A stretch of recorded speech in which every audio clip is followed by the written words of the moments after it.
Look, I think we can all agree that last week on the energy front has to be a wake-up call. And let's have no more humbug about the so-called science. Science as a discipline is never settled. I repeat what the former chief scientist to Barack Obama has said in his recent book, Unsettled, and I quote, "Leaders talk about existential threats, climate emergency, disaster, crisis, but in fact, when you actually read the literature, there is no support for that kind of hysteria. The science is insufficient to make useful projections about how the climate will change in coming decades, much less," he said, "what effect human beings will have on it." This is Professor Coonan, scientific advisor to Barack Obama and a Democrat. Well, Dr. John R. Christie is a climatologist from Alabama. And he said, quote, "I've often heard that there's a consensus of thousands of scientists on the global warming issue and that human beings are causing catastrophic change to the climate system. Well, I am one scientist," he said, "and there are many who think that is not true." Dr. Charles Wax is the former president of the American Association of State Climatologists. And he said, first off, there isn't a consensus among scientists. Don't let anybody tell you there is, unquote. So let's end the humbug of listening to the science. Those eminent scientists are not being listened to. Then there's the demonisation of coal.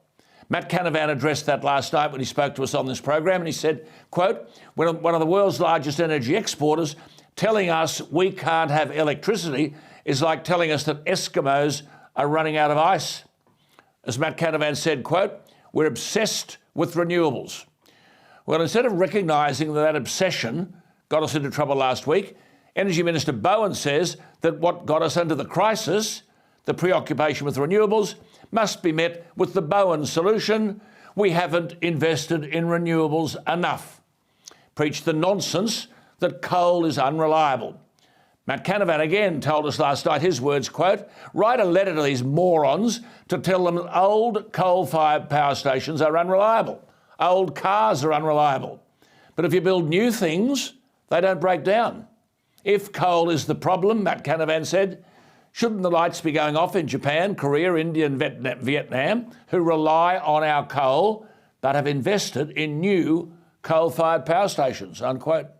In fact, there are 345 new coal-fired power stations being built around the world as I speak.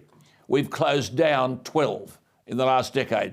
We don't have a deficit of renewable energy. We have been installing renewable energy at a faster rate than any other country in the world, 4 times greater than in Europe or North America. But renewables can't do the job. We have a deficit of reliable power.